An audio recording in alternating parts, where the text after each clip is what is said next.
A massive fire at an apartment complex in Frankfort killed 2 people and hurt 6 others. One person is at U of L's burn center. WDRB's Monica Harkins talked with neighbors who say they saw people jumping out the windows. Monica.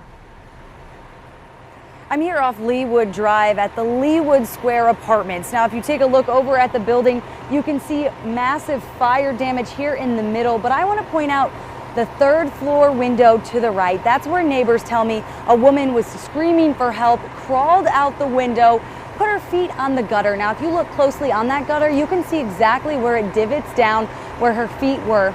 Neighbors say then she jumped the remaining 2 stories down to a man who broke her fall. And neighbors tell me she wasn't the only one that jumped to safety. The fire department says the building holds 14 units, but not all of the units were being used.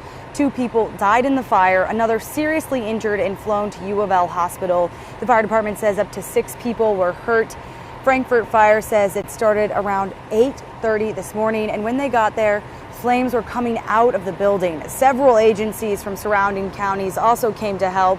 Sarah Smith lives across the street and says she'll never forget what she saw today.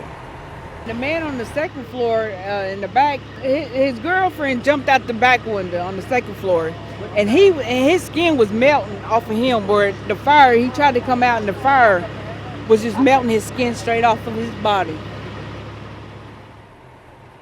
Neighbors say it looks like it started in the back of the building and was spreading towards the Leewood roadside. Now, fire investigators are still here and say they're trying to determine if that is the case and what exactly started the fire. Now, I can see into some of these rooms. I know it can be hard for the camera to pick up inside the rooms, but there is some furniture that made it through this fire, which is some good news for some of these people that lived here. But of course, in these type of building fires, a lot of the damages actually come from water that firefighters had to use to put this out. Now, the Red Cross was here on the scene and says it's going to help any families that need a place to stay, find them where they can stay the night. Live in Frankfort, Monica Harkins, WDRB News. Monica, thank you. The White